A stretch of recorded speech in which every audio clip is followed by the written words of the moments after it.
Hello, everyone, and welcome to another episode of the BirDie Golf Club Podcast, where golf chat meets great company.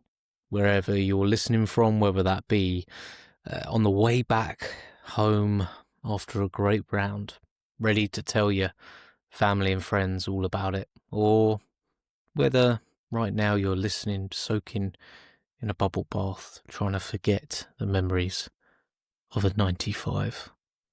I'm glad you're here. And welcome. This week, we have a fantastic guest on the podcast. And you know what? I know I say that every single week, and some weeks you may not agree with me. But this week, it may be somebody that you're not aware of, but it's somebody that I've had the real privilege of being able to have many chats with, and learn more about their life as time's gone by. And this week I got to have a proper sit down and a conversation with the great person that is Fraser Morley. Fraser is the head pro, sort of all singing, all dancing head pro of Seaford Head Golf Course. And if you listen to this podcast, you know how much I love Seaford Head Golf Course. And I think beyond just being one of my favourite places to play golf and a place you should all try and get to, it's also more. It means something else as well, that course, and the people that run it, people like Fraser and the greenkeeping staff there and all the staff that work there, because it is a proper public golf course, publicly owned, council owned, but just doing an incredible job of maintaining a high level of golf all year round and making it affordable for all. A junior membership up until the age of 18 is completely free.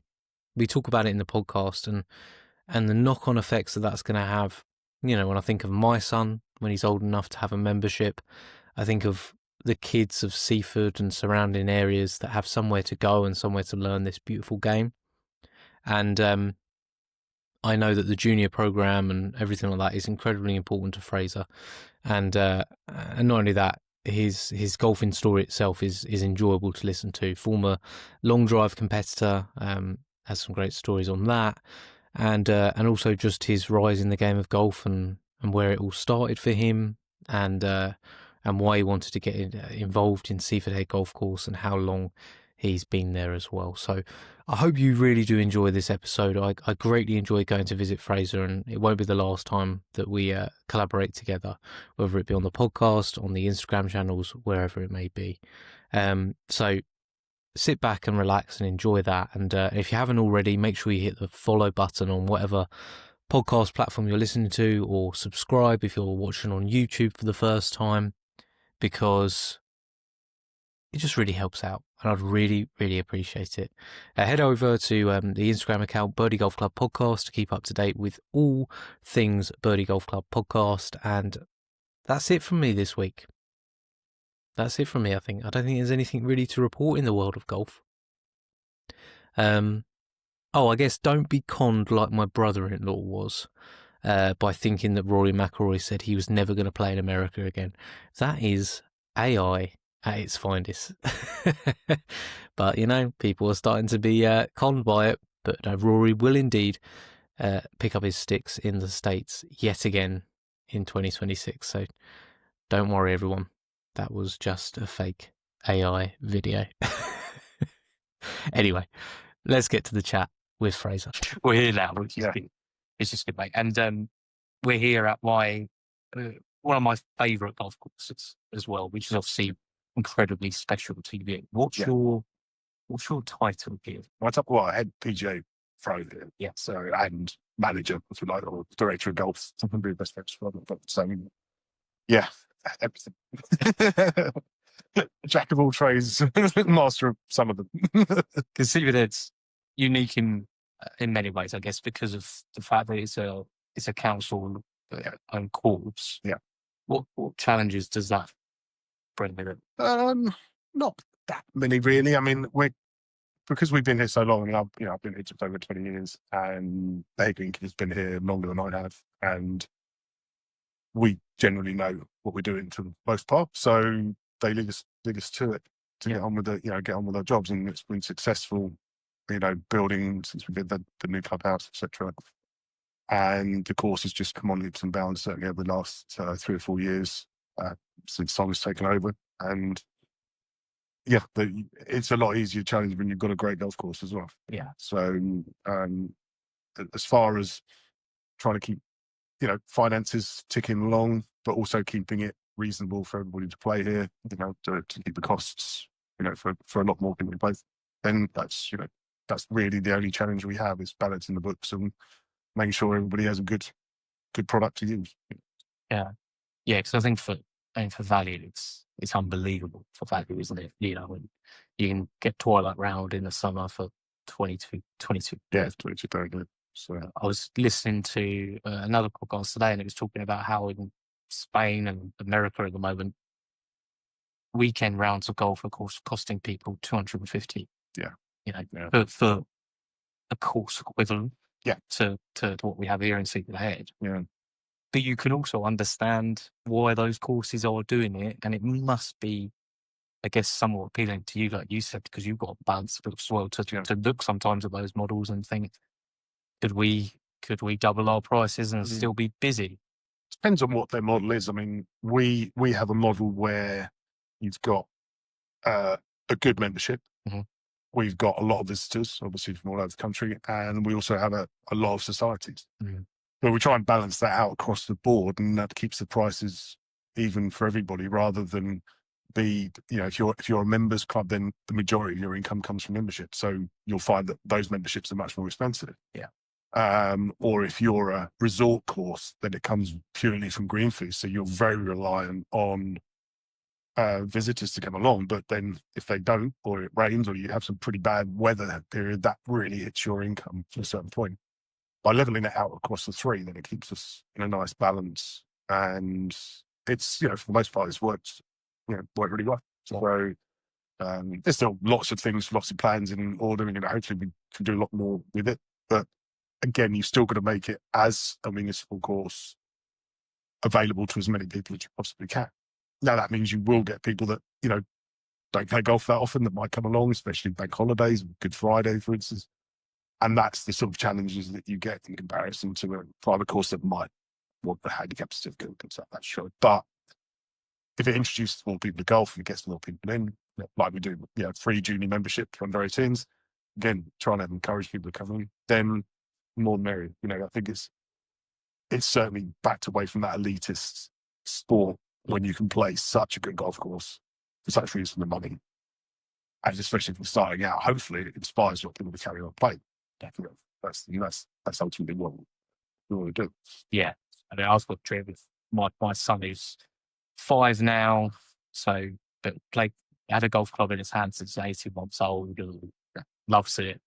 Of him being able to spend his summer holidays as a junior member, and like I said, but that to be available to people for free in the community, is huge for Seaford and surrounding areas, really, because it's so hard, kids and yourself and a daughter who's older now, trying to find an activity for them that's wholesome, but also enjoyable and reasonable. Because you're not paying too much for. My son did when he started, but then he got into other sports. And he was doing all different ones, and then he's actually started playing golf again now. But it's when I was a kid, I was up summer holidays, dawn till dusk, every day, pressing, playing, all that kind of stuff. And it was before the days of screens and things like that kids seem to be stuck on now. But if we can encourage someone to get out in the fresh air, playing golf in a safe environment, and get the bug for it, then it's I think it's a great sport that way to keep kids occupied and fit and healthy. And, it's a good sport. You've got to get the bug for it. Not everybody loves it, not everybody takes to it, and some people are like getting into football and they do all that kind of stuff. But I think we've got such a good little thing here for them, and I think it's encouraging to see some of the youngsters come through now. It took a few years even having a free membership to actually build them up, but we've got sort of about 75, 80 juniors that have signed up with it, and hopefully we can sort of progress that through the next few years to get some more some competitive golf into them as well. Sort of try and like get them playing, and that's hugely important to all of us, because it's the next generation of it. Absolutely. You know, And talking of competitive golf, I obviously want to get a little bit into your background as well. But before I do that, just one last point on Seaford Head. You just mentioned that there's exciting things coming. Is there anything in particular that's coming up over the next, obviously heading into the winter months now, where things tend to quieten down a little bit? But I mean, there's lots of plans. I mean, Simon, the head greenkeeper's constantly looking at ways of improving certain areas of the course. We're under pretty strict things here with the Triple SI site, area of outstanding natural beauty and South Downs National Park and all those different things. And there is a point where we're going to have to move the 17th green slightly. So that's in progress at the moment. So that's one sort of big project that's going to be coming about in the next few years. And then it's all, as you probably started to see as you played the course, different things, steps and things, and generating the tees, leveling some of the tees. And just general bits where they can improve the overall part of the course to, help general play. He's done quite a bit of work to some of the teeing areas to allow more aeration, like on the 13th tee, taking out a lot of the scrub around there, gets a bit more oxygen and light to the tee, which makes it a better tee, tee box. So all of those kind of things that he's constantly looking at. We're always in talks to just see, how we can improve little bits here and there. And the winter time's the sort of time for that to happen. So doing so well as we're doing, hopefully we have a bit more budget, so there might be a few little things that we can get to help that. And it just encourages the course to, be better throughout the year. And so everybody can play it, hopefully most of the winter as well. Touch wood, we don't have too much rain. We've had the last 10 winters. So no, that's exciting. I mean, I love all the balls. The only hole, and I don't know what you would do about it. I don't know if you know what I'm going to say. The 12th. I don't know what could be done, but it's the only hole that I get to. And I just think, I don't know about this one. I don't know how I feel about it. It's almost like you need if you hit it quite low, which you tend to, it's a tricky hole. You know exactly where I'm coming. It's kind of a fun hole. I mean, we always say to the society guys when they say nearest pin, it's like, well, you go 10 because you can see the green, and 12 because you can't. And it's a bit of a hole, but it adds character. There's not many holes like that. It's totally different because normally those type of holes are down. A bit like the 10th. It's a downhill par 3, short par 3. There's a short uphill par 3. Generally plays into the teeth. A lot of the time. Or right off the right hand side, sort of bathroom. With stick bank and 2 false fronts. And it's one of those holes you can hit a great shot up there and think, that's good. And you get up there and it's nowhere near it. And then other times you can hit a awful shot up there and go up there and it's about a foot from the hole. What happens up there when the ball goes up, we don't know. So if you end up right. Witchcraft up there. If you end up right, you could be coming all the way back down. Well, apparently in previous years, when you sort of go back to the stories of the 76 drought and things like that, where they were literally, if they come up short, it would roll back past the tee and be an even longer shot into that green. That's it, the tee shot. So that became, that was stories of that. But there's a little bit more there now. It does stop. It doesn't come all the way back to you. Having the shrubs around. A little bit of plays and stuff. And you know what? It's good for the legs. It's a bit of walk, It's something full of legs. Keeps you fit, good for the muscles. Absolutely, it's a great approach. But getting into more about you and your golfing life. Let's go way back. Okay, let's go. I normally ask guests.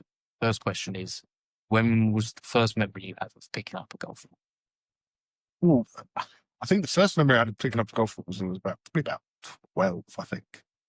And that was just because my dad had some he was left-handed, which didn't help me, but he had some old clubs, shop letters, I think, going back to just sat in the garage. He never played, he hardly ever played. And I remember just swinging about. I actually ruined on the concrete because I didn't know what I was doing. I had plastic balls and things like that. It was just, And then didn't really think about it. And actually, my whole thing was, my dad always said to me, when I retire, we can start playing golf together. I thought, okay. Didn't really think much of it. I love watching golf. I used to watch, back in the day when Seve and all those kind of guys back in the 80s and stuff. And I always used to watch it. It was the thing. Yeah, BBC, watch the Open, watch all the Ryder Cup, all those kind of things when it was on terrestrial TV. And then kind of like a friend of mine at school just sort of was interested in doing it as well. And I live around the corner from Hillbarn Golf Club in Worth. So we thought, why not? Let's give it a go. We were about 14 at the time. We were at school. Nobody at school really played. I think it was like 2 other guys played golf. They were sort of looking at us, play golf. But and we just, and because me and him, James, we battled against each other. So we kind of like egged each other on. We got better. I got a job at the golf shop in Worthing, which was, I think it was like the first golf retail shop on the high street. Yeah. The first one was in Croydon, and then they opened one subsequently from Worthing. And so I got a Saturday job there, so that was handy. I could get golf stuff and could start to play. And we used to play, like I say, door to dust every day. And we got our first handicaps. I remember first handicap was 17. And then got down within a couple of years to sort of 5, 6, those sort of times. And then kind of life gets in the way. Do different things, especially when you're sort of a young teenage, 17, 18, doing different stuff. And kind of, I sort of went backwards and forwards of golf for a bit. And then I got to sort of about 20 and I was sort of like, should do something really, And the opportunity came up to do my apprenticeship. I'd worked in golf. I still worked in the golf shop. I still worked at the driving range. I was still constantly playing. And then I got my assistant's job down at Halen Golf Club, which was amazing. It was stunning. It's a beautiful.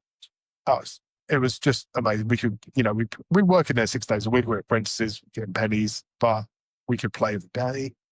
And, we'd work the mornings, get all the rush out of the way. And then me and Stuart Fallow, he's a pro as well. And we just going to play every day. It was just a beautiful course. Lovely clubhouse, lovely people down there. It was, I don't think I would have wished for a better apprenticeship. That's 3 years, I think. So that was sort of the next step. And then there was a sort of head assistant's job back at Hillbarn, which was back in my home club kind of thing. And I went back there after my apprenticeship because it was closer to home. I had, my son was born then, so it was sort of, and I was there for 5 years. Took over the head pro's job there when I was about 27. So I was quite young with the pro's job. And then that was a municipal course at the time. And then it was sold privately.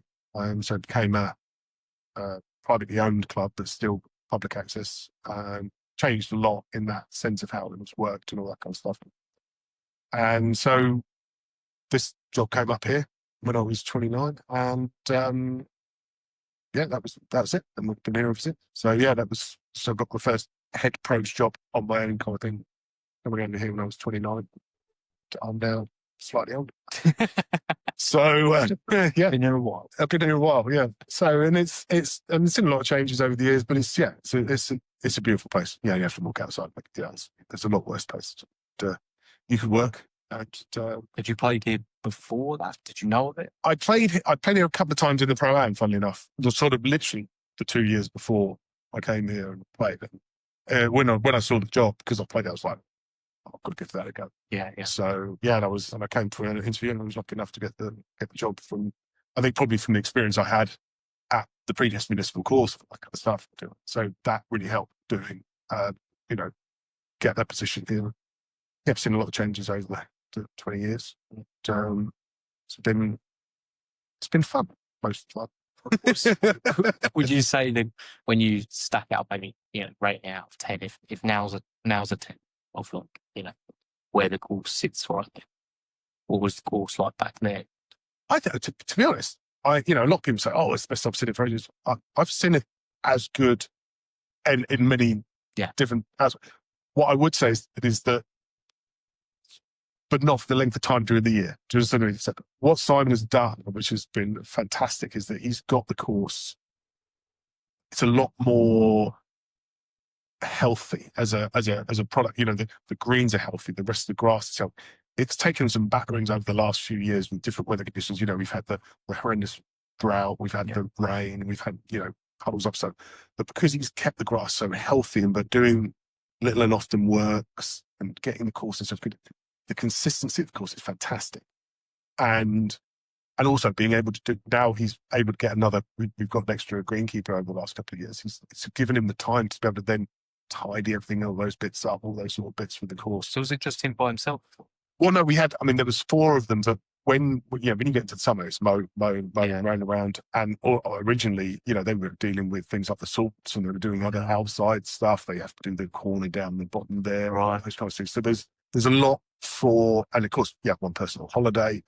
You've got 3 people trying to do the whole course at one point. That was difficult. Yeah, and so it was prioritizing things like the greens and everything else, and having that extra person has just helped him be able to just stand back and go, right, well, this thing's doing, let's get that done, and having the manpower to actually see the improvements. And that's, I think, where people sort of say, oh, it's best of us in it. It's because of all of those surrounding bits. The core side of it, I think, he's kept good all the time. But being able to do the wildflowers down on the 6th, that was an amazing kind of like, when that all bloomed, there's plans to carry that all the way down the thing. So there's all these things that aesthetically will look fantastic once they're all sort of in play. Especially because you want things to grow up now, so you don't see the houses. Yeah, I mean, ideally you want trees all the way along there, all a big fence. But I just straight that tree on the right. I don't know if it's just going to guide you right back into that road, but I think as a whole, it's a beautiful place. Yeah, it's and adding those little bits, and they're all natural flowers to the area, and he's very, very good at keeping that in play a bit. So. No, I don't think it's ever been a bad course. It's never been some. I've been to some that have in that sense, but it's had its moments. It's had its troubles, like all golf courses have at particular times. But all the time I've been here, I've never gone out there and thought. It's always been, it's always been really good. So I was shocked the other day because I got to a green at the punch, and I was like, it's almost like it feels like it. They're so rare, and I was like, "Oh, they're going to be all round today," and it's understandable, we're getting towards the end of season. Oh, maybe that'll be literally one green. Yeah, I think it was. Well, it's keep up. Yeah, and that's the beauty. We let him do what he's done. Let him do his job when he needs to do it. So he's very good at looking at it and going, right, it's going to rain tonight. Let's get some, whatever they need to put down on their wetting agent or whatever on the course, and that then is leaving the person who knows how to do his job rather than be pigeonholed into, oh, you've got to do it these 2 weeks or this. He's able to do little and often. So the disruption to the golfer is really minimal. You won't turn up here and it be hollow tined and sanded across the greens at any time during the year because he keeps it little and often. The aeration is constant. And that the one you saw there was the verti draining, which is a sort of a deep one, but doesn't leave big holes in the course. And it's and it's like, and the proof is in putting with how healthy the greens actually are. To not have a course that the winter is going to be is not going to be covered in sand on the greens is just a breath of fresh air. Like I've been some golf courses that viewed as more sort of like higher class types of memory sort of style course. And, you're playing around in the sandpit when it comes to the green. And it's just that ruins the golfing experience. It does a little bit. I mean, I think, but also, I mean, it's down to what the greens are. Well, ours are soil greens, USGA spec greens. They generally do hollow time and they need to take the cores out and for reasons much more I need somebody to do all the technical stuff. I think when it's in the middle of the season, it becomes frustrating, but they need to be able to get recovery. So I understand it. But then if you're at a golf course where you're paying $2,000+ for a year, you find that frustration that little bit more. Yeah. It is what it is. It happens everywhere, happens every year. It's part of golf. And, you won't have a golf course if you don't do it. You'll be a lot more annoyed if it came to the season and the greens were awful because that process wasn't done at the particular time. It just always happens when you're going, oh, been looking forward to it. Get out there and there's holes in the green, always happens. But, I think as golfers, generally, we kind of like to wait a little bit. Oh, yeah. Everything. So it's always something else's fault. Oh, 100%. Yeah. Which is the best excuse ever. Yep. Whether it be a dog walker, whether it was walking a bit too loud, 300 yards away. Yep. whatever it may be. No, that's it. Yeah, If playing partners upset you, you can always tell if someone's putting badly because the greens are awful. the greens are off. Yeah, if they can't get out of the bunker, it's the bunker's fault. They can't get, and it's like, well, it's a hazard. You shouldn't be in the bunker. It's like, it's all that kind of, nobody has ever walked in complaining about the golf course when they've had a great round. No, it's best. It's only when they're playing badly that the course is in fault. And it's just the way it is. You could have, you could go around Augusta and, if they've played badly, of course, it's too fast. Oh my God, it's on the tenor. Yeah, exactly. Yeah.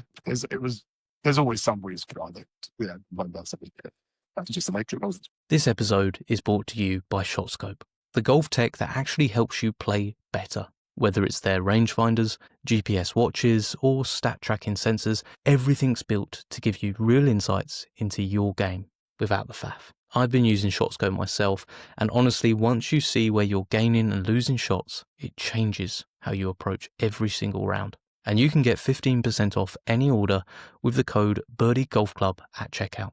Just head to shotscope.com, use the code, and start playing smarter. So taking it back to putting the spotlight a bit more on you with, I know you're saying about all the stuff you've done as a head pro and moving on and everything, but I know also there's been a bit more of a international sort of side of you as well that's happened through hitting balls very hard. Well, yeah. I mean, I feel old and decrepit now compared to like watching these long drivers now. But I did a little bit on the long driving tour with some fantastic guys. Like, just did it for a bit of a laugh, really. It turned up at an event and there was a long driving competition, so I sort of had a go, and I think I missed out qualifying by a yard. We went all drivers like, fancy having another go at this. Mm-hmm. And then we went to it was an event in I can't remember. It was the LDE. It was Long Drivers in Europe at that point, sponsored by Remax and all that kind of stuff. So it's quite, all done nice. And we turned up at the event, and I qualified for the Europeans down at La Manga. And I was like, oh, this is all right. I'm not bad at this. So, and from then on, to be honest, it wasn't anywhere about making any money to it. It was just great fun. Traveled the world, saw, went all of Scandinavia and America and all the different places, and met some fantastic people I'm still friends with now, and we still sort of rig each other on Facebook every so often, like taking the mickey out of each other constantly. But, what a nice bunch of guys, and we just had, and I always sort of describe it as like 2020 cricket is to test cricket efficiently. Yeah. It was all about, just smashing it as far as you can, music on the tee, way before Liv thought it. Music on the tee, we had crowds cheering and like banter and all sorts of stuff, and good after parties and, drink now and then. But it's also a beautiful place as well. So, played sort of a lot of golf courses before, because I used to do a sort of a pro-am beforehand, and it was really good. It was really well organised back in the day, and it was really good. And you've seen, recently, people like DeChambeau come along and those. I mean, I was never trying to compete with the likes of the Joe Millers of this world and the Jamie Sedlowskis at that time. Was their club head speaker? You look at 150, around that time. I know everybody's on social media now trying to get it faster and faster and faster. And Carl Bosch, he's like crazy, crazy good. But watching those guys back then was just something else, I got up to about 135, I think. But you can compete, I think the difference because you found there was a lot of pros doing it, but there was a lot of amateur golfers that were just very, very quick. Yeah. And so you get a bit of wind in there. I mean, there was a great guy called Adam Stacey, and he was, I think he won the Europeans as well and all this sort of stuff, and did well in the Worlds before Joe sort of won it. And he was great at manipulating the ball, especially if it's windy. Right. If it was into the wind, you'd be lucky to beat him, because he could just stick up his back foot and hit this absolute, and the guys were spinning it quite a lot into the wind and struggle. Yeah. So there was so many variations in how we play, and it was all a bit, go to the gym, a bit macho, kind of like, gym buddies, but all good laugh, all great fun. And, I miss those times. I just don't think the body will take it now. I concentrate on trying to keep the ball in play and in the right direction now. It's a bit more by speed now. A bit old. You dropped off a little bit. Yeah. I mean, there's still some great seniors. Some really good senior guys out there, but still get a bit like Jeff Christensen was like one of the Yanks. He's still a simple, he's slightly older than me, but he's pretty good. Big guys. I didn't miss it. They would just miss all the faces because you see them quite regularly through the year in different parts of the world, and it's stunning. So, but It was one of the places it took you to. It was a bit like a pinch when it was. I think Vegas. The first time I went to Vegas, I'd go to Vegas and then Mesquite, which was that hour north of just where there's Falcon Ridge and Wolf Creek, golf courses are, and just being there for the first time. I've been to the States before, but it was like something that's, being in Vegas and being beautiful. I mean, it was set up on the 2 American football fields. So you had all these big stands around it, and it was this whole thing, and it was just, really amazing. And to be honest, I think the first event I really went to Slovenia was the European ones, which was amazing. We did it in a park in Amsterdam. Wow. There was just all these varied places we turned up, somewhere in the middle of Finland. It just was stunning, like being out till all night, playing golf at midnight in Finland, Prince Brian and Sweden and all the different, just all of there wasn't really anyone. I just thought, we remember driving to Germany for one, right? We in a big camper van, me and Dan Connick, who was sat in the back of the camper van while Adam and another guy drove us all the way to Germany and back. Just craziness. Newcastle was fantastic. The Europeans up there. All didn't go quite as far, I'd imagine. Bit colder up there. Yeah, it was good crack though. But all these different, you start forgetting them almost as how many did. And flew out to LA as well. And this guy called Phil the Power Naylor. I think I don't know if you got cease and desist from Phil Taylor, but he was an absolute character. And we went out and stayed with him in LA, and then we drove to Vegas and did all that kind of stuff. Just you'd almost sightseeing what you do. The actual speed was almost sort of slight afterthought in many ways, because it was just like it was enjoying the whole thing. Yeah, I mean, he came over actually. I played with him at Halen a few months ago. I hadn't seen him for probably 10 years, and he came out from LA with his wife, and we went down to play golf, and it was just like never been. That's a good thing. We all get together again. It's like nothing's changed in us. They're a good bunch of lads. And that's the girls ones are fantastic. Yeah. Oh, I mean, just it's frightening. I need to go to another event. Just see the new technology that they've got. And, the clubs that they seem to be going quite whippy at the shafts, from what I can see, quite like the shafts. Yeah, I saw something. I was speaking to Scotty Pell about it. He was saying that I don't fully understand the technology that he was talking about. Something to do with this CC or CCC or something with the shaft, and he was saying that his guys use like 3 times the repeats of what he's comfortable using. He said, you have no idea how they know where the head is. Generation. Well, I suppose with the technology, it's probably been able to make it firmer in the shaft, so stay. Yeah. Whereas the old shafts would have just spun off. But I mean, back in the day, they were using like XXX, 3X flex shafts, and it's like I wonder if I'm not getting anything out of it. It was just so stiff. It was just ridiculous. So I've seen, when I'm looking at the other guys, I've seen the shafts just flexing around. I was like, I wouldn't know where that's going. No, they almost don't seem to care. Just literally just like throw it. Well, you get 1 in 6 in the grid, you're all right. You can generate an extra. It's all about, I think a lot of it's for social media, in the sense of like, I've got the fastest swing speed, fastest ball speed, all of that sort of stuff. And you've got to get out there and do it, and I think that's where a lot of them fall down. I mean, Joe Miller did it, once, twice. I remember this with Tanny. I remember that was my first introduction to long drive. Just this guy with his biceps. Just hitting a golf ball so far. That's only because it's just he was. I always give him, but he's again. But the way he looks and the way he's completely different. He's such a like very quiet kind of guy. Like gets up for it. Yeah. He trains so hard. He gets so many golf balls. I think he's got it. But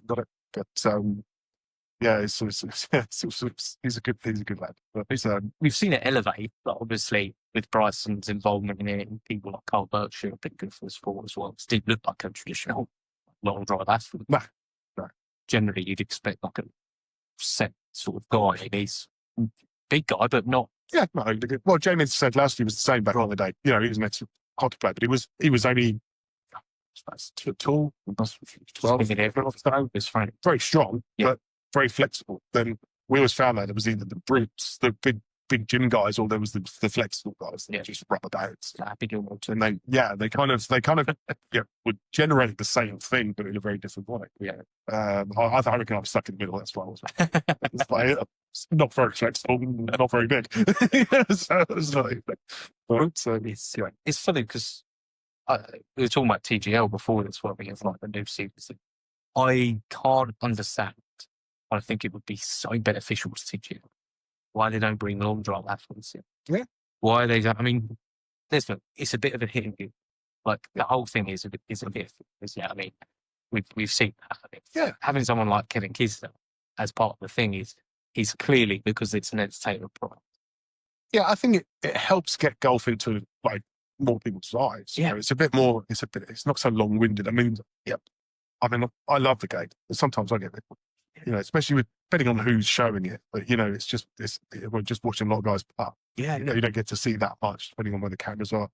And I think it's got to go with the times, and that whole system looks great. It's great. You know, they're all a little bit robotic still. You know, they're not kind of comfortable. But they're not in cameras, are they? They're not. No, but I think you almost need to make it a pro app.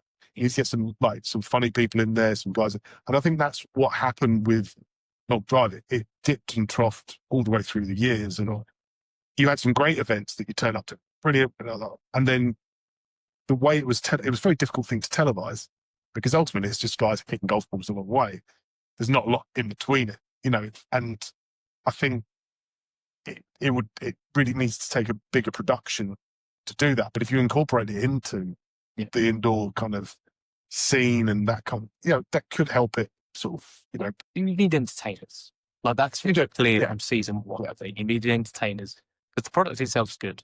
Like it's clearly decent. They had a lot of people watching, but viewers definitely tailed off as it went on because it was kind of the same thing each week. They tried to improve a couple of bits, which worked to an extent. They've got it at hand. They've got the YouTube sort of guys who seem wanting to be involved in it anyway, and they'll bring entertainment facts because they're used to that whole interaction with cameras and things like that. And then I just think it's such an easy win to bring in the long drive guys. Have one on each team. Yeah. You know, they're not going to hit every tee shot, but you get them on that one with a sort of downhill slope, and they're hitting, you know, a 400-yard drive. Yeah, I mean, when you've got the guys, you know, like Carl just hitting silly distances, it's an entertaining thing and also it gives that comparison between the top tour guys and the long drive guys when they think, oh, they can't be that long, and it's like, and I must admit the gap's closed. You know, with the likes of Rory and DeChambeau, they close the gap with the speed and the swing speeds. Yeah. But there's guys that, you know, they've got 225 ball speed. Now, when you're looking at that compared to, you know, 190, 195 Rory or whatever, you know, 200 Bryson, but there's that step up. That's that next level. You know, they're 125, 130 swing speed. These guys are 150, 155. You know, it's just The guys are looking for the 1%, and you've got 10 to 15%. Yeah. Right there. Oh, it's a different world, you know, and just trying to, I'm just happy to try and swing it at 5 mile an hour quicker than I did when I started playing that morning, you know, just warmed up. Yeah. But, you know, these guys, they're phenomenal. So, and I think that would, like, I agree with you. That would help. It's just bringing something a little bit more entertaining, just a little different angle to it. Yeah. And, you know, guys can hit the ball. And, you know, a lot of them now, the long driving guys are pretty straight too. So, you know, you're playing them. They can golf as well. You know what I mean? A lot of them play a lot. They can really decent with the wedge in their hand. There's a lot of everything going on with some of them. I mean, Yeah. personally, there's a lot of them going, oh yeah, I've just said that. And I can never remember his name, the German guy. Martin Bullbot. He's something else. I just see that. I'm like, I think something's off on your computer. Maybe seeing that. That's when you see the ball drop to the right, somewhere. Still in the air. 450 in the air. I'm like, no, I've seen the best guys in the world. You know, hit 450 in the air. That's always the short shorts. It's all the distraction. But he's good. But he's a character. Yeah. I mean, you bring him in to teach you, you bring Colbert, you know, there's some pairs, you know, things like that. If you're all right for the Fraser, I'm sure. But, so there's a super senior section. Like, I'll have a go. Tiger's out this year, so they're going to need someone to step in. Yeah, almost as decrepit as him now. So that's good. But yeah, no, I definitely get. I mean, yeah, I mean, I'd have to get back to the gym severely before I start looking at that. But, no, I think it's, yeah, no, I think anything they can do to get more people that don't necessarily play golf into the game, but just to be entertained by it, because it's, I used to love the BBC's, which back in the day, it was, I know I was saying, back in the day, it's in the old days, nostalgia is what it used to be, and all that sort of stuff. But I think the BBC was good. Peter Alice, and Alex Hay on there. They were great as shit. They were funny. They had there was character to it. Again, there's still a good couple of characters on Sky, I think. But they were just that little bit, kept everybody entertained. They were having a laugh, and they would go off subject a little bit, go off of the goal, and it was, I missed that. And he actually opened the clubhouse here, Peter Alice, and he was saying about, we were asking him the question. So what do you think, why do you think the uptake in juniors and younger people playing golf is not so? And he put it down to it coming off terrestrial TV. Makes sense. He said we used to have, I don't know, we said something like 15 million people watching the Open on the Sunday. Yeah. He said now you won't even get 1 million watching them on Sky. Well, that kind of differentiation, you can't get to it. Then I don't know, not more with YouTube. Hopefully, with that bringing that back up. Yeah, I think that's what you see. Yeah, but it wasn't around when it switched over to Sky. No. And I think that, and we see that with the football as well. There's that you got to paying more for it, and if it's just on, you're going to watch it. All the sports we used to watch on terrestrial TV was always there. You watch the FA Cup final, you watch all this kind of stuff. European football. No one's particularly interested in tennis for most of the year, but Wimbledon comes around. Yeah, and it's on people's TVs for 2 weeks. And the Olympics and all that kind of stuff. And I think I think that's a miss with the way they used to do it. And BBC, of course, BBC never had no adverts. So, at the time, it was just, you could literally watch the Open all day. Yeah. You even have to move off your sofa for Now we're blown away at 8 o'clock when the Rolex hour comes in. We're like, wow, an hour of uninterrupted coverage. Well, yeah. I mean, I know it's the American market that does that with the adverts, but it's frustrating when you're every 5 minutes. Creative to football now where because they know they've got 45 minutes no adverts. Yeah. About 10 of them before you go. Yeah. It's two lots at half time more. Yeah. We're not necessarily going to right the wrongs of the question, but I agree. I think the BBC was a great way of people being introduced to golf. And like you said, that nostalgia feeling. There's probably what started for me with watching the Masters Sunday evening, that sort of familiar sort of feeling with it and everything like that. And the Ryder Cup. Yeah. All of that. The Ryder Cup is very, I mean, not that we won it back then very much, but when you got into the mid-80s and they started to win it, it was kind of like that brought more interest into it. And yeah, it's such a big difference in the game over those years. But it's, I think we're struggling with everything at the moment, trying to get people off of screen, or as much as we get people off of screens. Yeah. But you know what I mean? It's that kind of doom scrolling effort that people have. This is more like if you're interested in it, you can listen to something for a long time. Whereas, it's this whole thing of getting kids off. Well, they're searching for interest the whole time. And it's like, but then when they find them, they just watch someone else do them. And I think that's a big issue. Yeah, and I think knowing even at my mediocre level of professional golf, I was still up there summer holidays, dawn till dusk, hitting golf balls, hitting till blisters and bled, all that kind of stuff, all day, every day, to get to that level. But you can't just watch a YouTube video and pick up a golf club and go, I'm going to be a golfer. That's not going to happen. You have to put graft and you have to do it. So the same with any sport. That's not going to happen. By the way.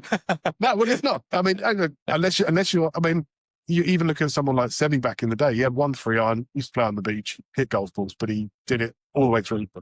Extremely natural player. But it was graft that got him there, Tiger graft that got him there. He didn't watch, he was training, he was doing all that stuff. But I think it can help, don't get me wrong, and give you pointers, but you've still got to hit those golf balls. Nothing's going to give you that.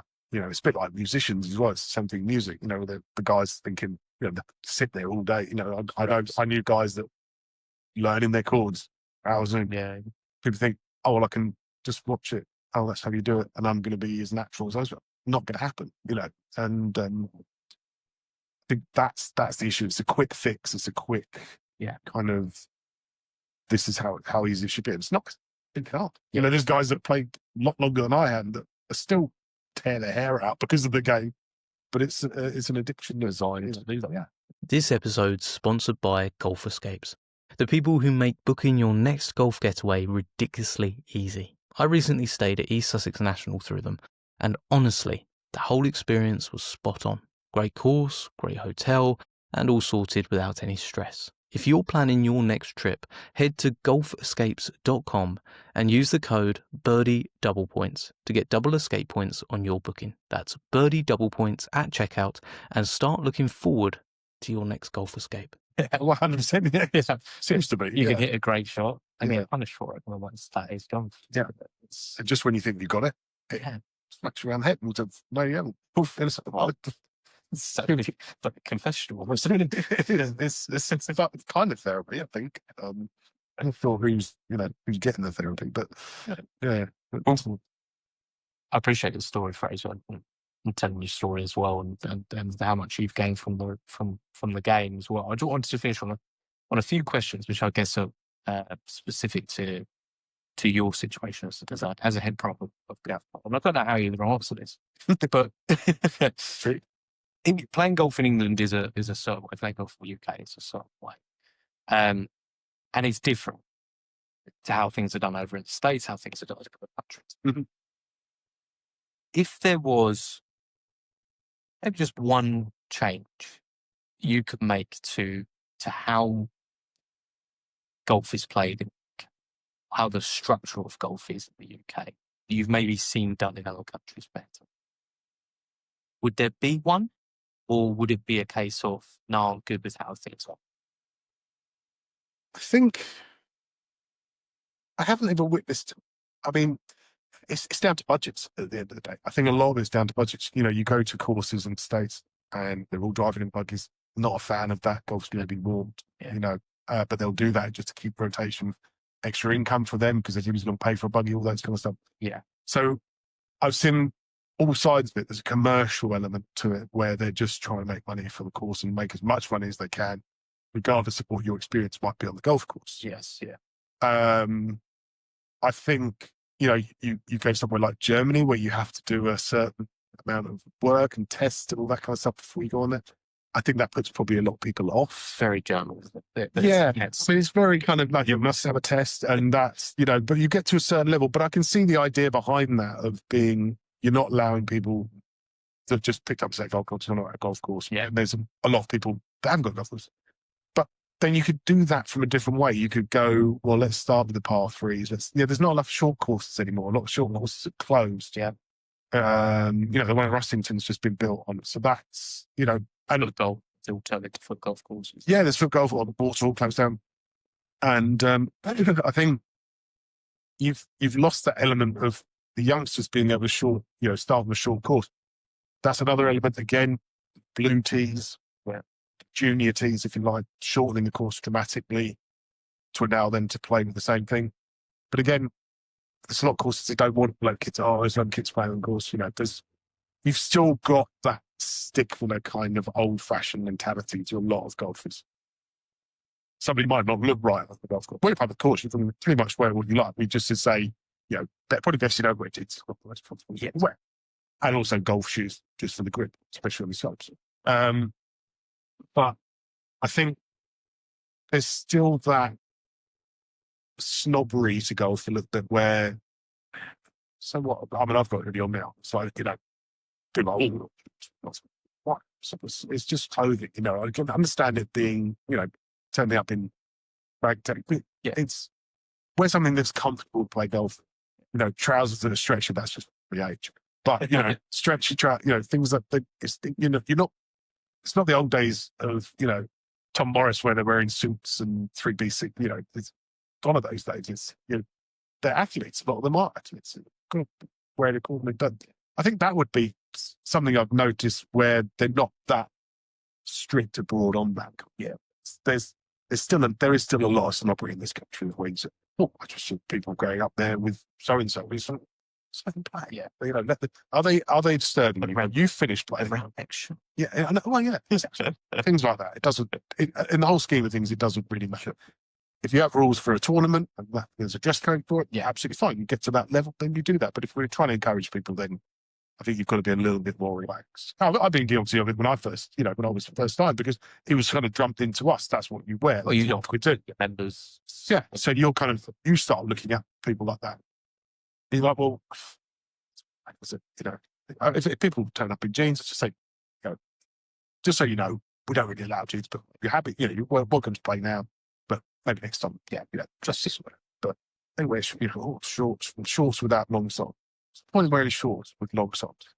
It's just like, we might as well just cut holes in your knees with your trousers, because that's the only air you get to, it's just ludicrous. But then you can understand, like, but then there's like a certain level of golf course where part of the traditions are part of the course. And it's understanding where that is in the grand scheme.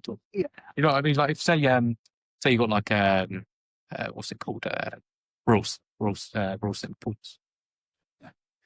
Like, if you turn up there in shorts, you have to buy the long socks from the clubhouse. Yeah. Is that part of the experience? Do you know what I mean? Like, is that part of it for that one round of golf? I think if you're into it that much, then maybe. But I think there's still a lot of people that have these dress codes in place so they can turn people away. Yeah, I understand. It's not to encourage the right dress on the golf course. It's more to be able to keep the riff-raff out. And that's the way they look at it. And I think it's a case of, because you turn and go, oh, sorry, mate, you've got the wrong shirt on, you can't play. Rather than be, I don't like you. It's like, you don't play golf that much because you're not dressed correctly. But, I mean, Tiger did it. There's Rigmore, because Tiger turns up without a collar on his shirt. Yes. Now blatant collar as well. Guy's best golfer in the world. Doesn't matter. Yeah. It's there's a lot of that. I think now comes so old-fashioned. So that would be the one thing that you'd want to know. Because it is kind of being implemented, but something to accelerate, essentially. Just modernising the whole thing. I think modernising the whole appearance. But that, I suppose, as that age group move out of it, and we do get a new age group into it, younger than me, I'm still I'm now funny that when it comes to golf. I remember the days of Pilates, but you still, I experienced it as a junior. I had long hair when I was 18. I got told I wasn't being renewed at the golf course because I didn't fit the ceiling. It was 4 handicap. All that. So those kind of things just get daft. I think, and I think we've got to encourage as many kids to be able to try and play as possible. Yes. Etiquette, yes. Behaviour-wise, 100%. All need to be all the fundamentals of that side of it. But ultimately, if you turn up with there's bigger things to worry about. Yes. So I think in certain parts of America, more relaxed in that sense. Yeah. Certain parts of Europe, they're more relaxed in that sense. But they've got their own issues. Yeah. So certainly with some golf courses, but it just needs to modernise. I don't think there's any one specific thing that I go, oh, well, in Portugal they do this, and they should do that on every course here. Because a lot of it's down to, especially in America, weather, climate. They've got, better climate than us. I got on one thing, and I know it's one of those things that's probably partner-based as well, and obviously funding-based, but if you could sort of, just go, whatever, removal, that's the new version, maybe. I just feel like halfway huts to be, just far more of them, and they need to be open. Yeah. More often. Yeah. Because you'll get to a lovely course, you think, oh yeah, I remember the halfway house, it looks really good. Yeah. And you get there, and it's shut. Inevitably, you go back this one, it's shut again. You catch it on You catch on a random Wednesday at 10 in the morning, and it's open, and you're just like, the experience of it is so good, and I think it's additive to golf to have somewhere where I think one, it takes away a little bit of the rush. Yeah. Because people are more inclined to stop, and if a group play through, yeah, is what it is. That's one thing. I mean, there's a big thing on speed players, and that's the whole thing. But I agree with you. I mean, I know there's a certain course not far away from here that I used to play on a Wednesday, and it was the only day the halfway house was never open. Right. It's driving mad. Yeah, but because it's nice. It's a good place to regroup, have a little chat. I mean, golf, you walk and you talk. And it's nice, and you're also really hungry. But whereas in America, obviously, it's much easier for them to implement, and even you know, they have the cart girls or Yes. and everything like that, which is obviously very easy to implement. I'll shout out one golf course actually that I played, Hurtmore, sort of like Kent, sort of. Oh, okay.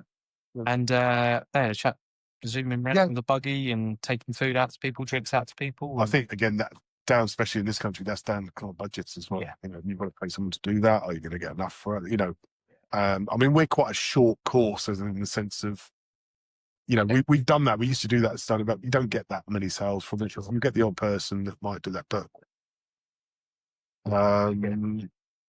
I think, you know, someone really wants to. somebody really wants to sit there. We can quickly. I did. We've been going a good amount of time, and Fraser has very kindly sort of closed the club shop. But somebody is very insistent on getting tea time or a scorecard. But It's probably an emergency because that was only we've righted some wrongs that I've looked about your. I know there's way more stories you'll be able to tell. Maybe we can revisit it at some point. late night edition. I think we need to do the 1,000-yard hole at some point. Yeah, we need to put one. Yeah, do some filming out there. Yeah, exactly. But until then, Fraser, thank you very much for joining the podcast. Thank you.